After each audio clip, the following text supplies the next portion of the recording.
नमस्कार. सिटी न्यूजच्या मराठी बातमीपत्रात प्रेक्षकांचं मनपूर्वक स्वागत. बातमीपत्राची सुरुवात करूया सुविचार मालेने.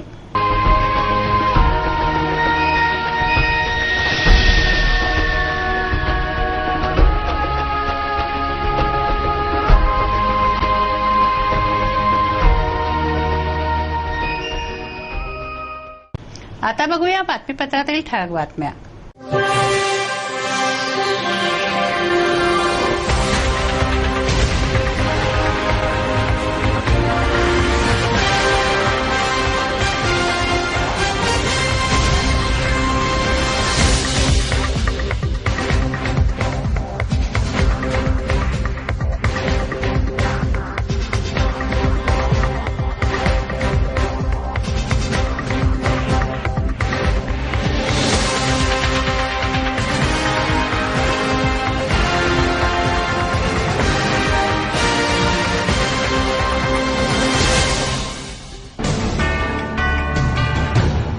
बातमीपत्रात वेळ झाली एका विश्रांतीची. विश्रांतीनंतर पुन्हा भेटू. पहा फक्त सिटी न्यूज.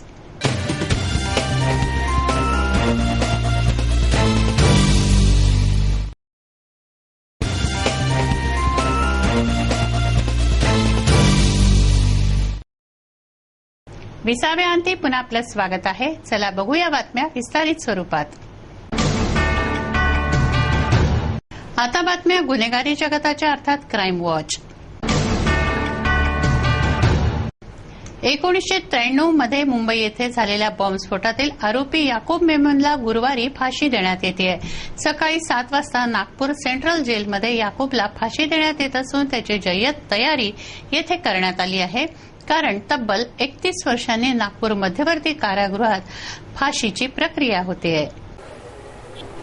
बॉम्बस्फोटातील आरोपी याकूब मेमनची घटका भरली असून त्याला नागपूरच्या मध्यवर्ती कारागृहात गुरुवारी फाशी देण्यात येत आहे. सकाळी 7 वाजता याकूब मेमनला फासावर लटकवलं जात आहे. क्युरेटिव्ह पिटिशनवर पुन्हा सुनावणी नाही असा निर्णय घेण्यात आलाय. टाडा कोर्टाने दिलेलं डेथ वॉरंट ग्राह्य धरण्यात आलंय. राज्यपालांनीही याकूबची याचिका फेटाळली आहे. त्याने राज्यपालांकडे दयेची याचिका केली होती. आज दयेचा अर्ज याकूब करतोय, आपल्या जीवाची भीक मागतोय. मात्र याच याकूबने घडवलेल्या बॉम्बस्फोटात कित्येक निरपराध लोकांचे बळी गेले. कोणी आपला भाऊ गमावला तर कोणी बहीण, कोणी आपला पिता गमावला. त्या याकूबच्या फाशीवर शिक्कामोर्तब झालं असून गुरुवारी त्याची घटका भरते आहे.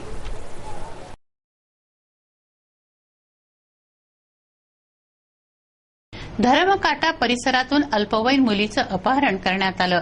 17 वर्षांच्या मुलीच्या अपहरणाचा गुन्हा गाडगेनगर पोलिसांनी नोंदवलाय. बातमीपत्रात घेऊया काही क्षणांचा विसावा. विसाव्यानंतर पुन्हा भेटू. पहा फक्त सिटी न्यूज.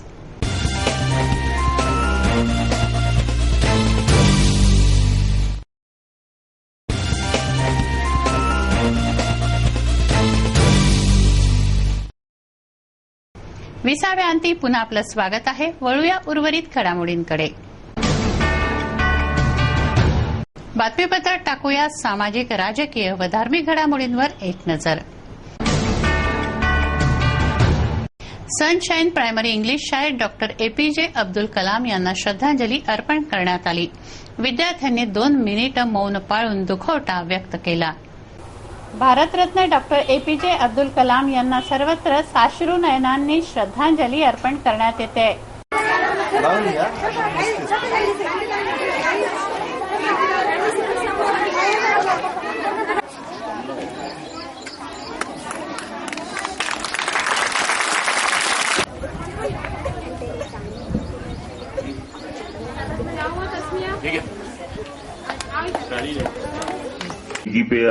अब्दुल कलाम हे मिसाईल मॅन म्हणून पुऱ्या देशात आणि पुऱ्या वर्ल्डमध्ये मानल्या जाणार आहे. त्यांच्याबद्दल ज्यावेळेस आपल्या अमरावती अकोलामध्ये ज्यावेळेस त्यांचा इथं दौरा झाला होता त्यावेळेस त्यांचे काही 2-3 पेपरमध्ये मी शब्द वाचले होते. त्यांनी एका डॉक्टरवर फार एक चांगलं हे केलं होतं. डॉक्टर ज्यावेळेस एखादा मरीज डॉक्टरकडे जातो आणि त्याला कोणत्या पद्धतीनं ट्रीटमेंट देतो आणि कशी दिली गेली पाहिजे आणि कशी नाही दिली गेली पाहिजे यावर त्यांनी फार चांगलं वक्तव्य केलं होतं. पेन क्लिअर म्हणून असं त्यांनी एक नाव दिलं होतं त्याला. कारण डॉक्टरकडे जात असताना एखाद्या पेशंटला त्यांनी कोणत्या पद्धतीनं समाधान केलं पाहिजे आणि कोणत्या पद्धतीनं नाही केलं पाहिजे त्यावेळेस फार चांगले हे शब्द होते. आणि त्यांना देशामध्ये मुलांशी मुलींशी लहान मुलांशी फार त्यांना लगाव होता. अशा अब्दुल कलामांना मी माझ्या पक्षातर्फे माझ्या परिवारातर्फे श्रद्धांजलि अर्पित करतो. देश में हुई है। पहली घटना 2-3 दिन पूर्व हमारे पूर्व राज्यपाल सम्माननीय RS गवई साहब ये हम में से चल बसे और दूसरे सब बच्चों के चहेते जैसे चाचा नेहरू को हम चाहते थे उतना ही प्रेम करने वाले ट्रेन के अंदर ब्रेड और बिस्किट बेचने वाला एक सामान्य परिवार का लड़का APJ कलाम अब्दुल कलाम इस देश के सम्माननीय राष्ट्रपति में से एक अव्वल दर्जे के राष्ट्रपति हम में से चल बसे. ये बहुत दुखद घटना है. कलाम ये मिसाइल मैन के नाम से पूरे देश में पूरे दुनिया में प्रचलित थे और सबसे बड़ी बात उन्होंने हमारे देश को बहुत बड़ी उपलब्ध करवाई. परमाणु मिसाइल उन्होंने यहाँ पर बनाई और वो एक सामान्य परिवार से थे. पेपर बेचकर उन्होंने पढ़ाई की. ट्रेन में वड़ा पाव वगैरह जो भी ऐसा एक सामान्य परिवार का लड़का बड़ा होकर एक साइंटिस्ट बना और मेहनत से पढ़ाई की उसने बचपन में खुद की लगन से. तो एक हमारे सब स्टूडेंट्स के लिए हमारे देश के लिए वो एक आदर्श है. कई राष्ट्रपति आए लेकिन सभी को आदर्श मानना चाहिए कि हमें इन जैसा बनना चाहिए. सनशाईन प्रायमरी इंग्लिश शाळेत श्रद्धांजलीचा कार्यक्रम घेण्यात आला. यावेळी शिक्षण विषय समिती सभापती अब्दुल रफीक, विरोधी पक्षनेता प्रवीण हरमकर, कोल्हापुरी गेट ठाण्याचे API पवार यांच्यासह मान्यवर उपस्थित होते. 2 मिनिटे मौन पाळून माजी राष्ट्रपतींना श्रद्धांजली अर्पण करण्यात आली.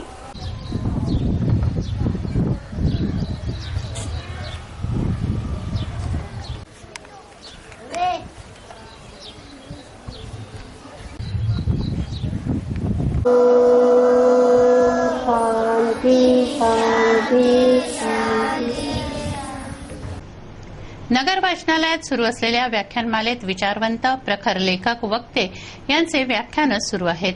28 जुलैला क्रांतिकारी श्री अरविंद या विषयावर कैवल्य स्मार्त यांनी व्याख्यान दिलं.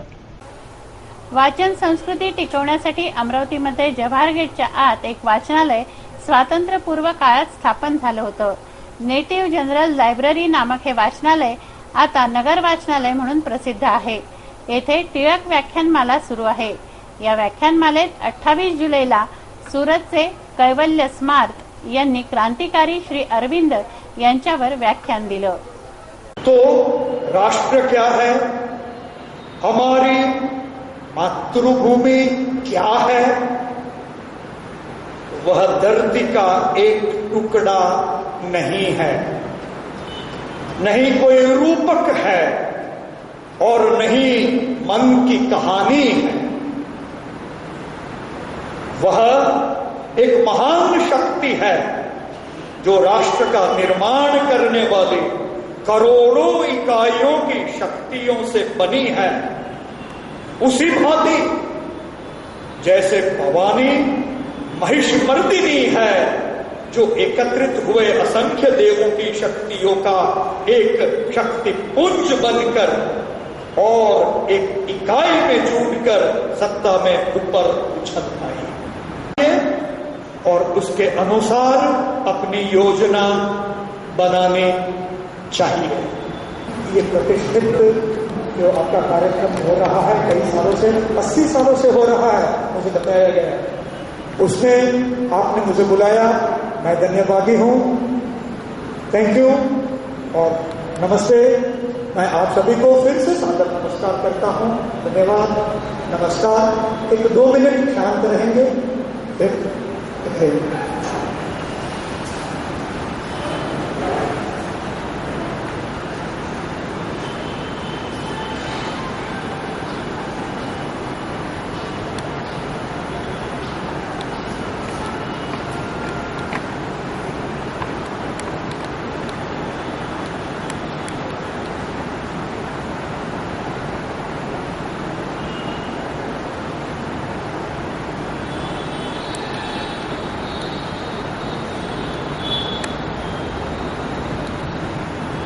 नमस्ते।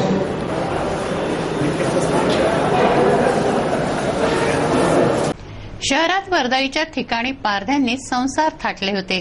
उघड्यावर चालणारा संसार, किचकिची भांडणं असं शहरातील दृश्य होतं. येथे आता शुकशुकाट दिसून येतोय. राज्य सरकारी मध्यवर्ती कर्मचारी संघटनेच्या वतीनं 29 जुलैला जिल्हाधिकारी कार्यालयावर आंदोलन आयोजित करण्यात आलं होतं. मात्र माजी राष्ट्रपतींच्या निधनाने हा कार्यक्रम रद्द करण्यात आला व श्रद्धांजली वाहण्यात आली. आपल्या मागण्यांसाठी राज्य सरकारी मध्यवर्ती कर्मचारी संघटनेच्या वतीनं 29 जुलैला जिल्हाधिकारी कार्यालयावर धरणं आंदोलन करण्याचं निश्चित करण्यात आलं होतं. मात्र माजी राष्ट्रपतींच्या निधनाने हा कार्यक्रम स्थगित करण्यात आला. माजी राष्ट्रपती डॉक्टर कलाम व ज्येष्ठ नेते रासू गवईंना श्रद्धांजली अर्पण करण्यात आली. आपल्या देशाचे माजी राष्ट्रपती एक वृत्तपत्र विक्रेत्यापासून जागतिक स्तरावर शास्त्रज्ञ होते, मिसाईल मॅन होते, क्षेपणास्त्र भारतात तयार करून त्यांच्या अतिरेक्यांनी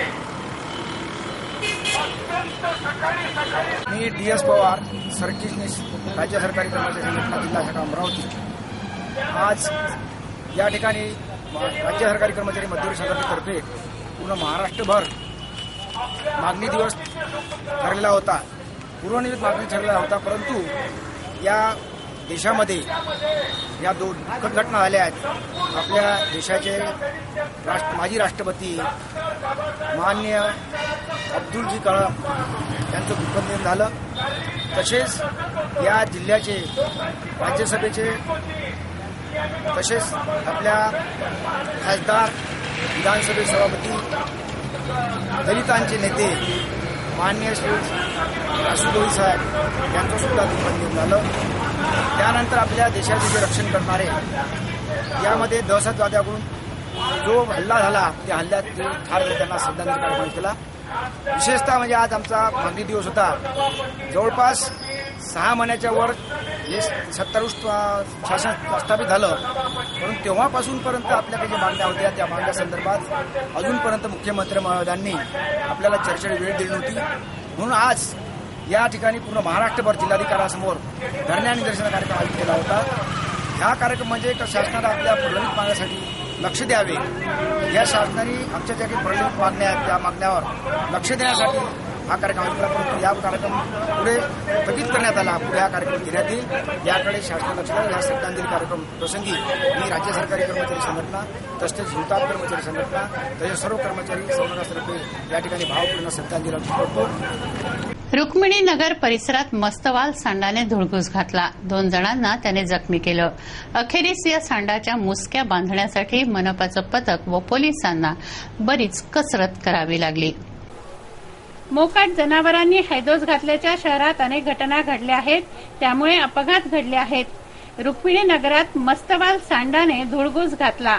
2 जणांना या सांडाने जखमी केलं. अखेरीस त्याला पकडण्यासाठी मनपाचं मोकाट जनावरं पकडण्याचं पथक व पोलीस पोचले. या मस्तवाल सांडाच्या मुसक्या आवळण्यासाठी त्यांना बराच वेळ लागला. येथे बघ्यांनीही प्रचंड गर्दी केली होती.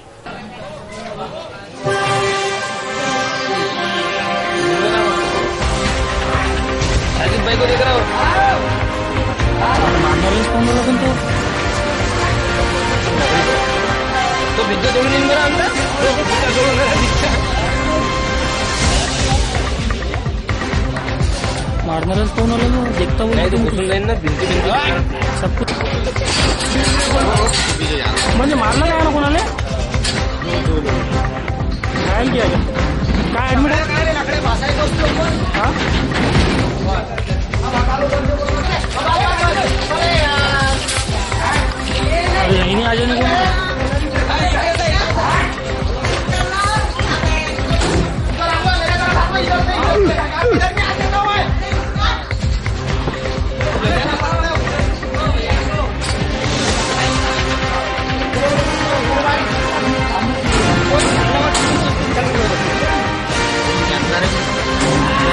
गर्ल्स हायस्कूल चौकाला राणी दुर्गावती चौक असं नाव देण्यात आलं आहे.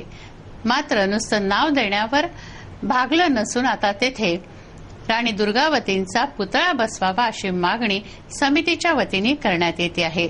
त्यासाठी धरणं आंदोलन करण्यात आलं. हे बातमीपत्र एवढ्यावरच थांबवूया. पुन्हा एकदा आजच्या ठळक बातम्या.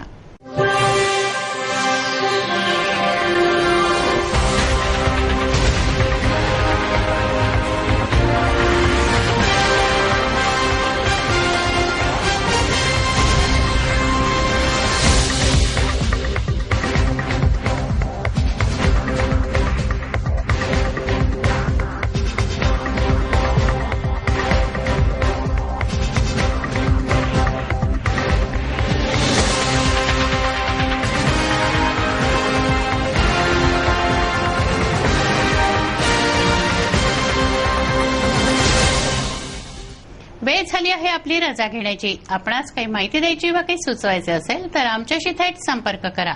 आमचा पत्ता सिटी न्यूज कार्यालय, धनराज लेन, सक्कर 7, अमरावती. आमचा फोन नंबर आहे 2570-32-6 आणि वेबसाईट आहे www.citynews.net.in.